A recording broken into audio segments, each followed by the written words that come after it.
des actes de l'université de Yaoundé 2, arrondissement de Soa, département de la Mofouya-Famba, région du Centre, connaît une ambiance particulière ce vendredi 4 avril 2025. À l'occasion de la cérémonie de signature d'un mémorandum d'entente tripartite université de Yaoundé 2, SWAP, représenté par son recteur, professeur Richard Laurent Ongba. La Banque mondiale engagée par Cheikh Kanté, directeur des opérations pour le Cameroun, le Congo, le Gabon, la République centrafricaine et la Guinée équatoriale. Et le ministère de l'eau et de l'énergie représenté par Gaston Elundou et Somba.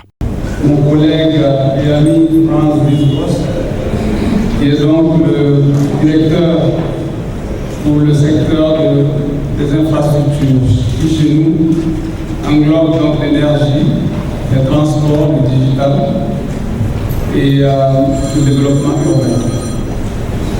France donc couvre tous ces secteurs pour l'Afrique de l'Ouest et du Centre. Les infrastructures se rencontrent pour beaucoup dans les projets du Cameroun d'appui du groupe de la Banque mondiale.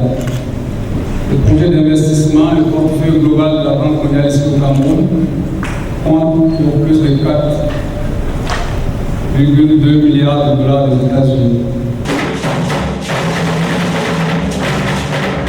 Cette cérémonie riche en sons et couleurs se déroule devant un parterre impressionnant d'invités, autorités administratives, et connaît 3 temps forts. D'abord, la phase consacrée aux allocutions, tour à tour se succèdent au pupitre le maire de la commune de Soa et Sama Mbolo, le recteur de l'université haute, professeur Richard Laurent Ongba, le directeur des opérations de la Banque mondiale pour l'Afrique centrale, Cheikh Kanté, et l'intervention des membres du gouvernement, à savoir le ministre de l'eau et de l'énergie Gaston Elundou Somba et son collègue, le ministre d'État, ministre de l'enseignement supérieur, chancelier des ordres académiques, professeur Jacques Famendongo. En effet, la convention vise à mettre sur pied la toute première Académie régionale de l'énergie, soutenue par le MINE et financée par la Banque mondiale. Le Cameroun vient de se doter d'un ambitieux plan de redressement du secteur de l'électricité qui a pour objectif de doter le Cameroun d'un service public de l'électricité stable.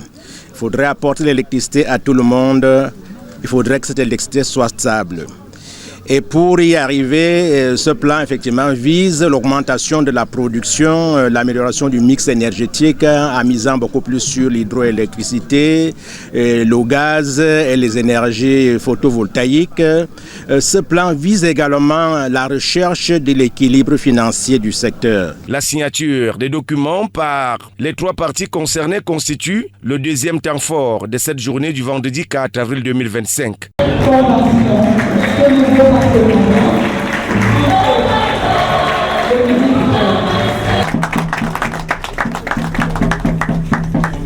La cérémonie s'achève avec l'inauguration du bâtiment de type R+2 devant accueillir la première cuvée d'étudiants inscrits dans cette filière et la visite des infrastructures et équipements déjà existants, à savoir une salle entièrement équipée d'ordinateurs qui va servir de salle de cours aux apprenants et la salle des équipements comportant des générateurs d'énergie et serveurs. Reste à présent le début effectif des cours.